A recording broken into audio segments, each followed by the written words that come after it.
everyone, I'm Tarika, and for the last few months on my recipe book, you have seen me being such a stickler about baking. It's always a teaspoon of this or a cup of that, but even bakers deserve a day off. So there are days when I want a portion of cake just for myself, and I want it really quickly, and I don't want to go through the hassle of baking it in the oven. So that's when I make my Oreo cake in a mug just for myself.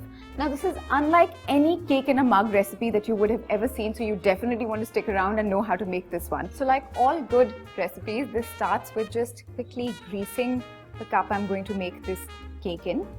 And if salted butter is what you have lying at home, this is one of those occasions where I'm not going to use unsalted butter. If you have salted butter at home, just go ahead and use that and grease this mug. Okay, that's done. It's pretty quick to do. That's out of the way. I've got a packet here of 150 grams of Oreo biscuits, and I'm roughly just going to use half of this packet only. I'm just crushing this into the mixer. The mixer will do the better part of crushing them. I'm just helping the mixer do this faster because I want my cake and I want it now. There. And I'm just going to blitz it.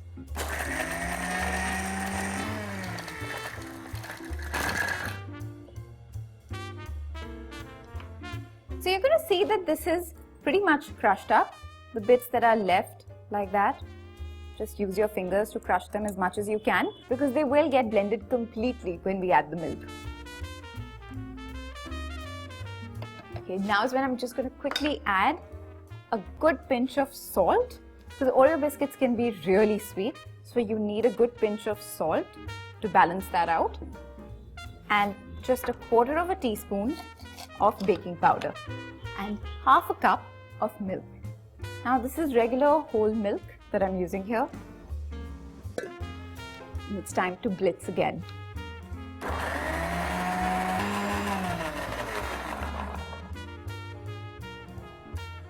So now it's time to get this Oreo decadence into a mug.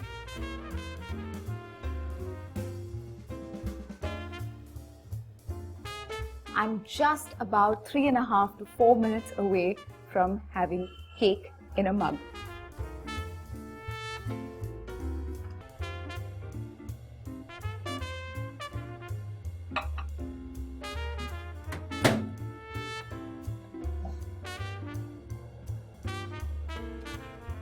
So it's not even been 4 minutes and my cake is ready. Now, agreed that I'm making this just for myself, but that doesn't mean I can't make it look pretty. I'm just going to dust it with a little bit of icing sugar.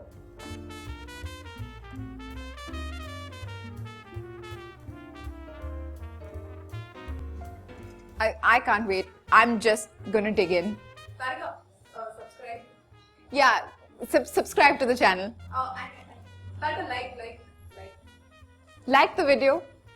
You haven't said comment on the video. Bye guys.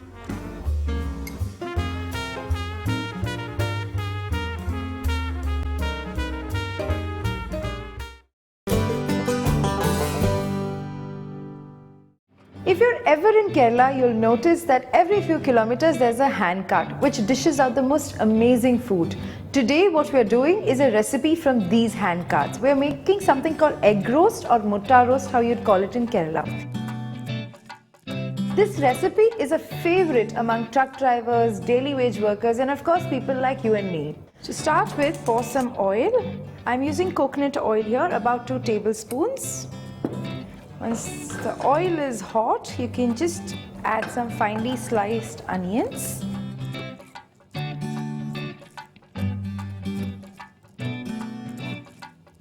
To speed up the process of cooking the onions, I always find it helpful to add a little salt.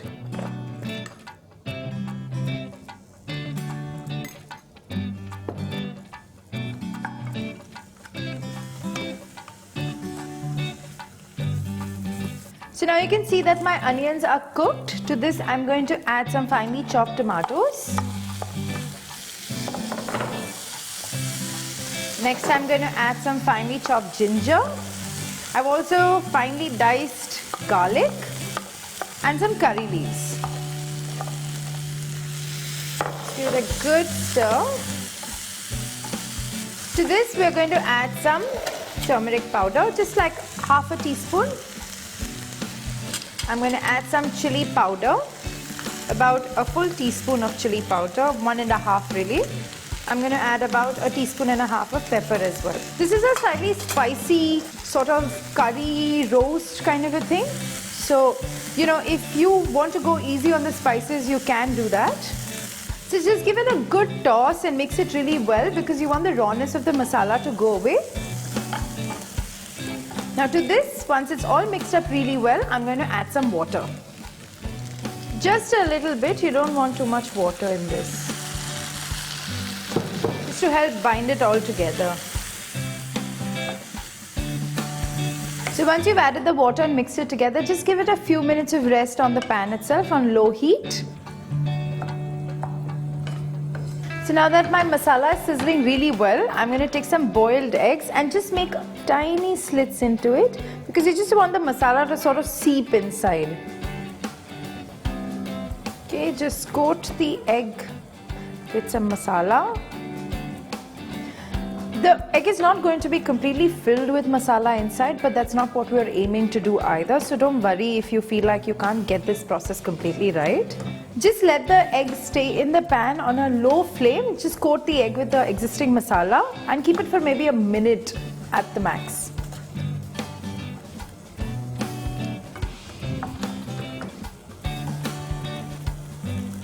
Now that my masala is cooked really well, as a last step, I'm going to put my pan on really high flame and just keep on stirring it continuously to get a nice crispiness on the egg. Just make sure you don't burn it at this point, so it's imperative that you keep on stirring it.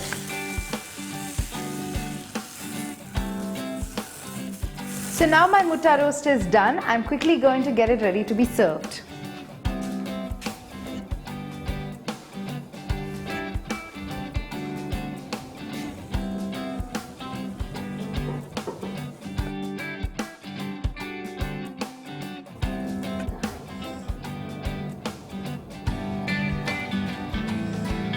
So my mutta roast is ready to be served. I've also got some freshly made Kerala parota to go with this, so I'm just going to dig right in.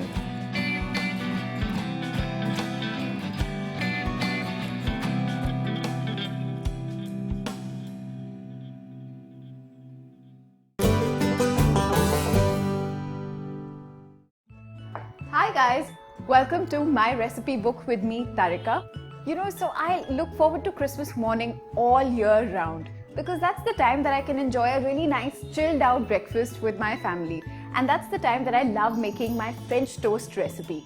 So, you know, I don't know about you, but I tend to overdose on cakes and cookies at Christmas time. So which is why on Christmas morning, I like to make a savory French toast, not a sweet one, just to combat all the sweetness that I overdose on. It's really quick and easy, and I'm going to show you how to make it. You'll need some eggs to start with. I've got 2 eggs here. Room temperature. You know, that's the thing, you should always have it at room temperature. It'll cook nice and evenly. Same for the milk. It's about half a cup of milk. That aside. And now I'm just going to start flavoring it. So I've got some fresh coriander. I'm going to use a bit of cumin powder. Cumin powder is jeera powder in India. I'm going to add about 1 tablespoon of dried chives, but if you're using fresh chives, use about 2 tablespoons. Yeah, this will give a really nice and mild oniony flavor without leaving that raw aftertaste. Now you need to season this pretty generously with salt. Get a good few grindings of fresh black pepper.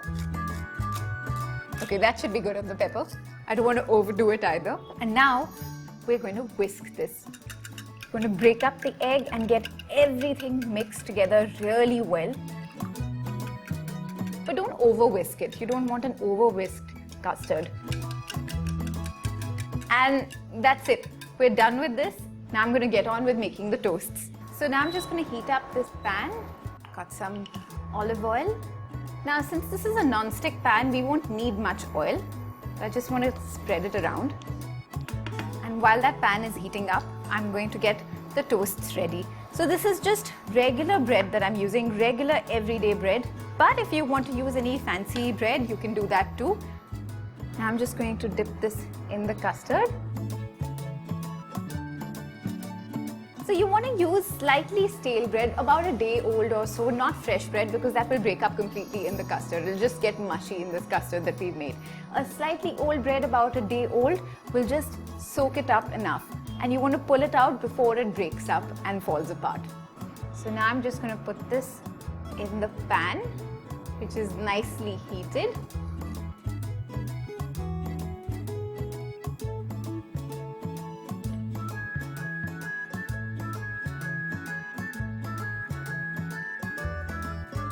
So you want to place it on medium-high heat, and as soon as it starts to turn brown on one side, that's when you just want to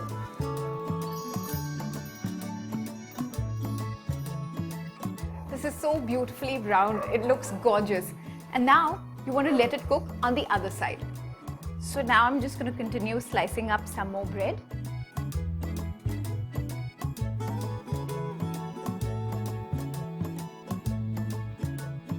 Okay, I'm just going to check it on the other side that I'd flipped over. Yep, it's nicely browned, which means this first batch of French toast is done.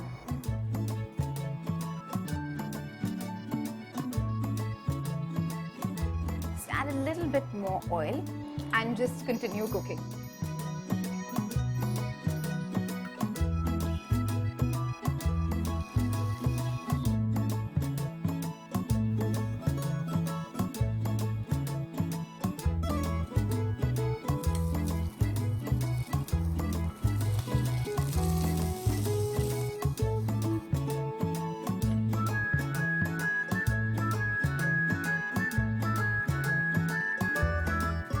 So this is my favorite recipe for savory French toast. I usually pair it up with some ketchup, that's the way I like it, but my crew tells me that they like it with some fresh mayonnaise. So I've served it up today with some mayo as well. So I hope you try this recipe, just a little something to spice up your Christmas morning. And if you like this recipe, like this video and share it with your friends. That's what you're supposed to do over Christmas, right? Share all the food that's cooked. See you next time, guys.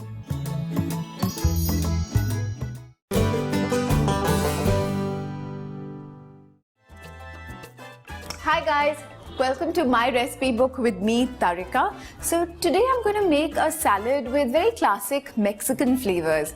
So guys, what should I start with? Chopping up the salad or making the dressing? Dressing. Dressing it is then. I'm going to start with some extra virgin olive oil, 2 tablespoons.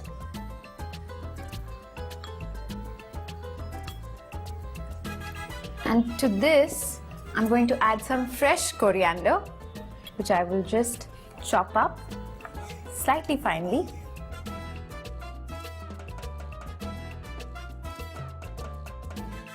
And about 3 cloves of garlic that are just finely minced.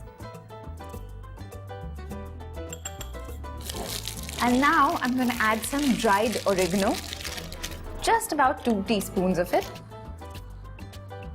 And about 3 tablespoons of lemon juice. Now I'm using lemon juice, but if you can find lime juice, fresh lime juice, that will make all the difference. And then about 3/4 of a teaspoon of cumin powder and some chili flakes. Just about 1/4 of a teaspoon, no more than that, because there's a lot of heat coming from the cumin and the coriander, so I don't want to add too much chili to it. And never without any salt. And now just give this dressing a nice whisk so that the flavors can really combine and meld together.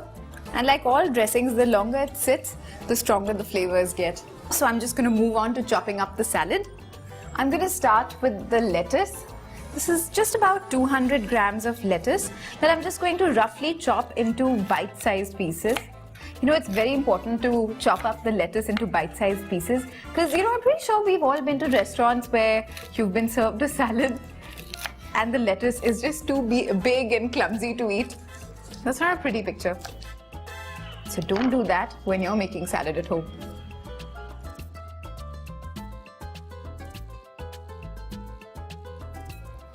Just put it all in one bowl. Now I'm just going to add some tomatoes, and it's starting to look colorful already. some corn that I've just charred slightly. I just feel that it gives it a deeper flavor. So I just like it slightly charred. And it's never a Mexican salad without some kidney beans. So I've got about half a cup that's been boiled and it's completely cooked, not raw. And now for the avocado. Every time you buy an avocado, and even though you kind of know how to feel your way through getting a ripe one, it's always a surprise when you cut it open. Now, do as I say and not as I do, because I should have probably got a bigger knife to do this, but I haven't. But I'm still managing to cut it open.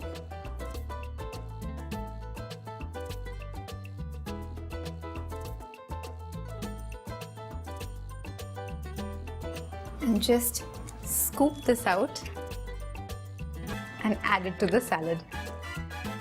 So this is not mushy ripe, it's just about ripe, which is fine. Okay, so the avocado is in the bowl as well, and now it's time for me to add this lovely dressing. Just add some of it and just toss the salad through. Always add the dressing in parts, just so that you've covered all of the salad and you don't have, one patch which has more of the dressing than the other. And then sort of toss it through.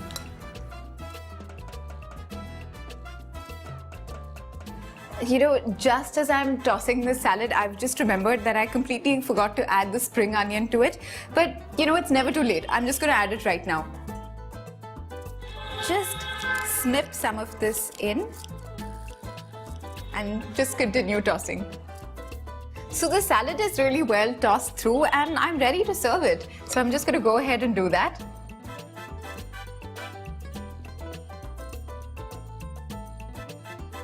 And this can accompany your dinner tonight if you're having sandwiches, if you're having pasta. It's a really hearty and filling accompaniment to anything that you decide to make for dinner.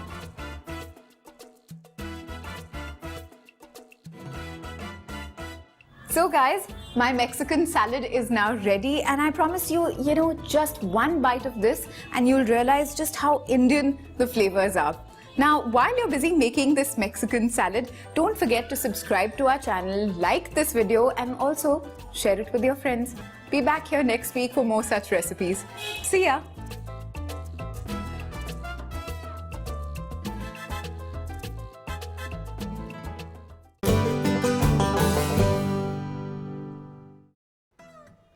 Hi everyone! So today on my recipe book with me, Tarika, it's all about breakfast. I'm taking the usual bread and egg and serving it up in an unusual way. I'm making what's called egg in a hole or a golfer's egg. So this recipe was passed on to me by my uncle, and Meeti Papa, if you're watching this, I'm expecting you to share this video a lot. So this starts where all good breakfasts start. Just take 2 slices of bread like this. Now I'm using mozzarella, but feel free to use whatever cheese you like. Mozzarella will be nice and stringy by the time we're done with this. So once the cheese is on this slice, you just cover it up with the other slice. And since this is egg in a hole, we have to cut a hole in this bread. I'm using a cookie cutter that's about 2 to 2.5 inches wide, but if you don't have this, you can just take a glass, turn it upside down and cut a hole. What's really important is to get a hole that's about 2 to 2.5 inches in diameter. So I'm just going to heat up some oil in a pan. Just be generous with the oil, spread it around in the pan. So once the pan is slightly heated only, just place it here and give it a few seconds to rest in this oil. Crack this egg into this hole. And now we're just going to let the bread toast with the egg. So there are many things that you can do with this. If you have a choice, you could just scramble it up, use your spatula to do that. But I want a fried egg with a runny yolk. So I'm just going to leave it as is and let it cook in this pan. So remember this little circle that we had cut out? When you move it around in the pan, it just soaks up the oil and becomes really nice and crispy. Okay, so now I'm ready to plate this up.